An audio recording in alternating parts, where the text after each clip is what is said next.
bag ko! Excited na ako! Mag-enroll kami sa school! Ay, ito! Si Sophia! Bebang, bebang! Tara na sa school! Nandiyan na ako, Iska! Wow! Naka-uniform ka rin, Bebang! Parehas tayo! Siyempre, pupunta tayo sa school kaya dapat naka-uniform tayo. Nakuha mo ba yung card mo? Kailangan natin yun para makapag-enroll na tayo.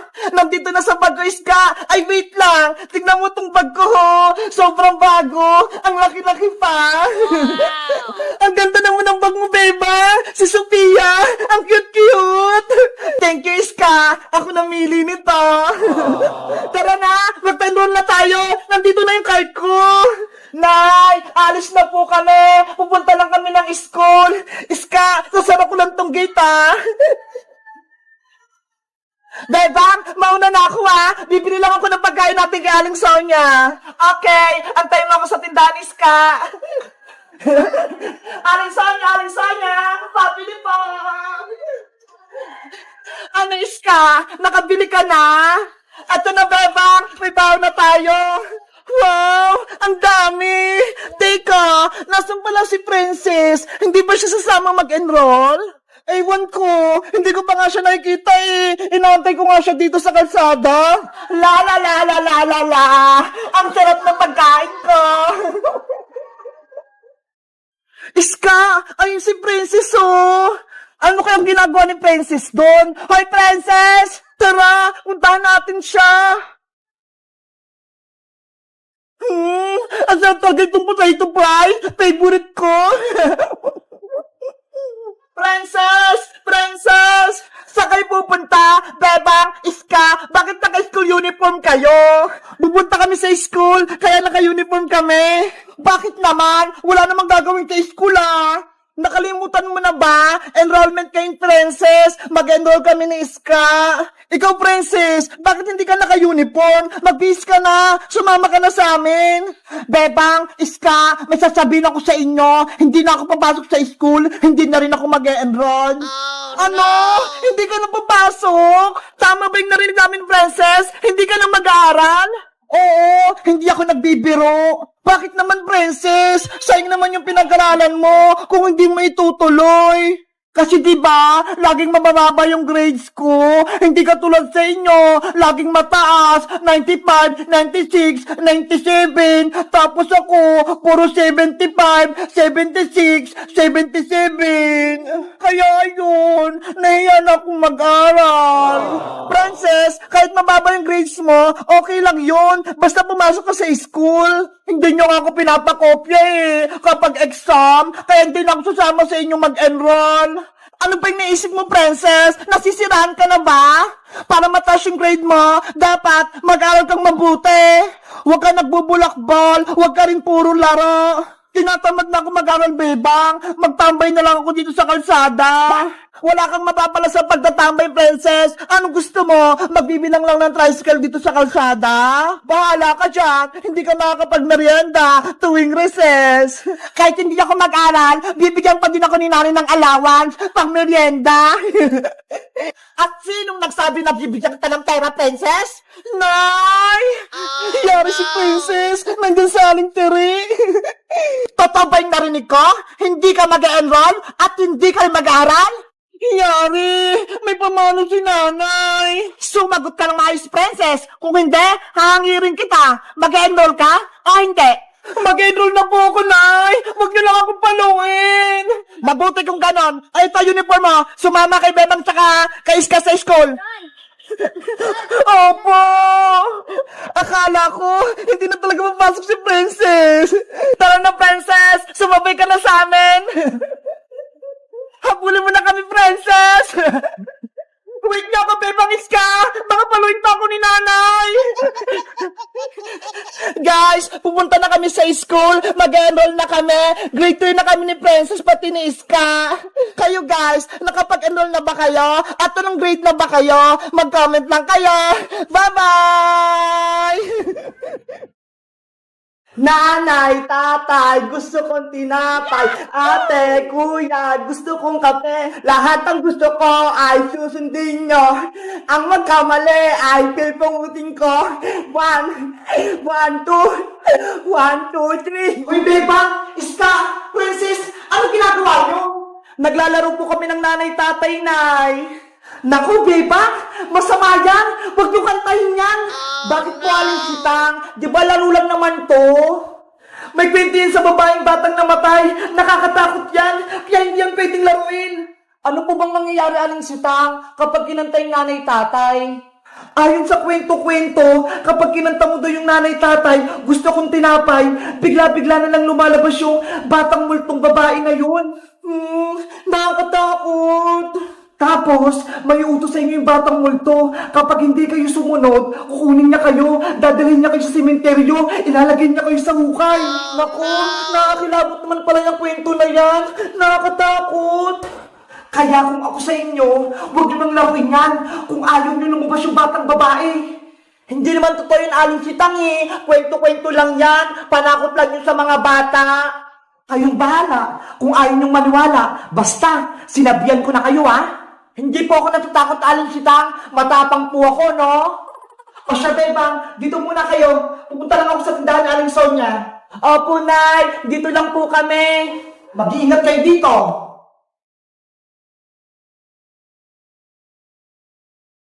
Bebang, Iska, tara na. Kantayin ulit natin yung nanay-tatay. Naku, Princess, ayoko.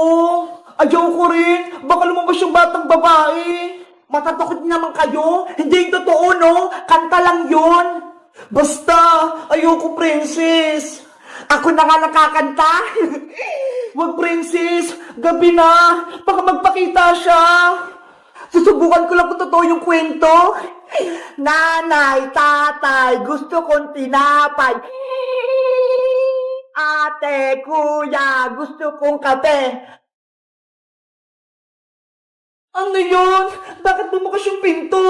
Wala naman tao ah. Princess, tama na yan. Lahat ng gusto ko ay susundin nyo. Ang magkamali ay pipingutin ko.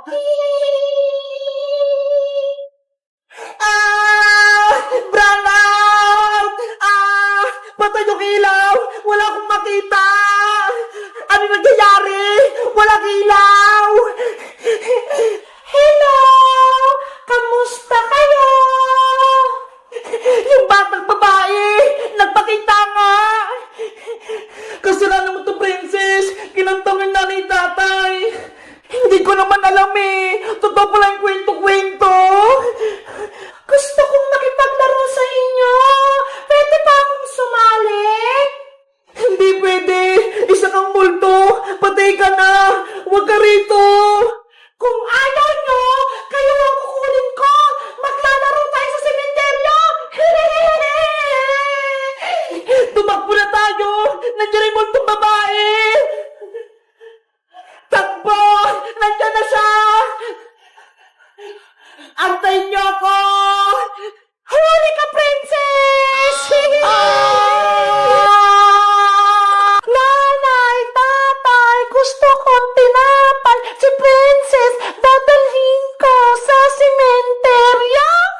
Bebang, tulong! Hello guys! Alam niyo ba yung kantang nanay-tatay? Gusto kong tinapay. Nilalaro niyo ba yun?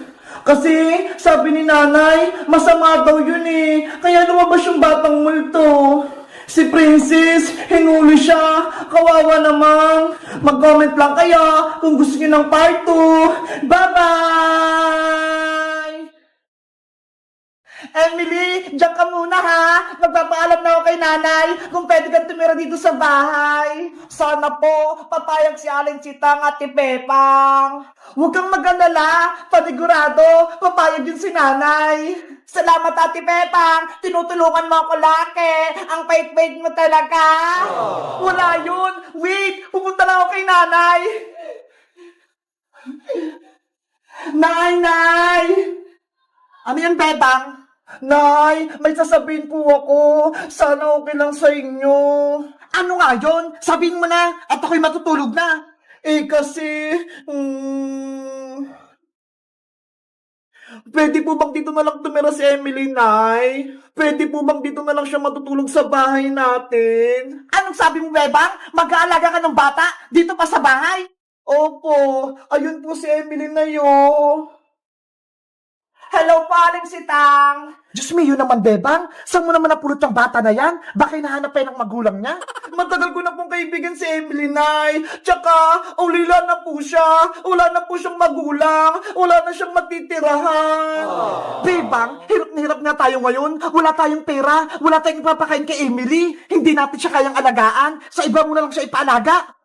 Pero Nay, wala na pong mapupuntahan si Emily. Wala na siyang kamag-anak. Wala na po siyang nanay. Wala na rin po siyang tatay. Kaya kung pwede, kugtupin na lang po natin si Emily.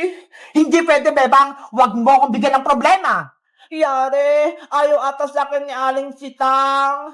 Please, Nay, kahit saglit lang. Dito na muna tumira si Emily. Pag sinabi kong ayoko, ayoko. Palpasin mo na sa Emily. Oh, Nay! Ate Pepang, ano pong sinabi ni Aling Sitang? Umayag po ba siya? Emily, ayaw ni Nanay na dito ko tumira sa amin. Sana ako matutulog, Ate Pepang. Nabahan na yung bahay namin. Huwag kang mag-alala, Emily. Hindi kita mababayaan. May naisip akong paraan. Ano pong gagawin natin, Ate Bebang? Ayaw sa akin ni Aling Sitang. Kahit ayaw sa'yo ni Nanay, dito pa rin kita patutulugin sa bahay. Eh, paano ko? Nakikita tayo ng nanay mo. Meron akong baybayan dun sa may taas. Dun kita patutulugin. Talaga, Ate Bebang? Tara, umakyat tayo para makita mo. Yay! Huwag kang maingi, Emily. Baka marinig ka ni Nanay. Oopsie! Akyat na tayo.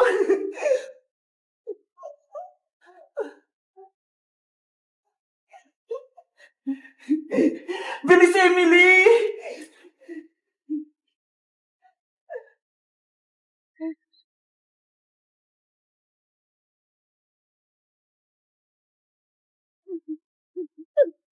Ano kayang itsura ng tutulugan ko? Charot! Dito ka matutulog, Emily, sa aking baybayan. Wow! Ang ganda! Ang laki pa! Habang wala ka pang bahay, dito ka muna tumira. Bilis! Pumasok ko na sa loob. Okay pa. Ay! Ang lambot-lambot ng upuan. Tapos may mga stop toys pa. Wow! Ano? Nagustuhan mo ba yung baybayan mo, Emily? O, Pati Bebang, ang ganda-ganda, maluwag, ang sarap-sarap matulog siguro dito. Pero, sikreto lang to, huwag kang maingay para hindi tayo mabuking ni Nanay. Sige po, Ate Bebang, hindi po ako mag-ingay dito. Mamaya, dadalang kita ng pagkain, dyan tayo maghahapunan. Yay! Magbabaybayan kami, Ate Bebang, ang saya-saya ko talaga. Anong ingay narinig ko sa taas? Beba! Yari, narinig ka ni Nanay. Naku, lagod.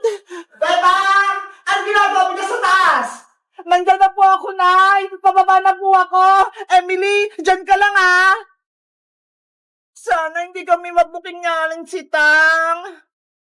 Guys, sa tingin nyo, tama ba yung ginawa ko? Patutulogin ko si Emily sa taas ng bahay? Magagalit kaya si Nanay? Mag-comment lang kayo para sa part 3. Bye-bye!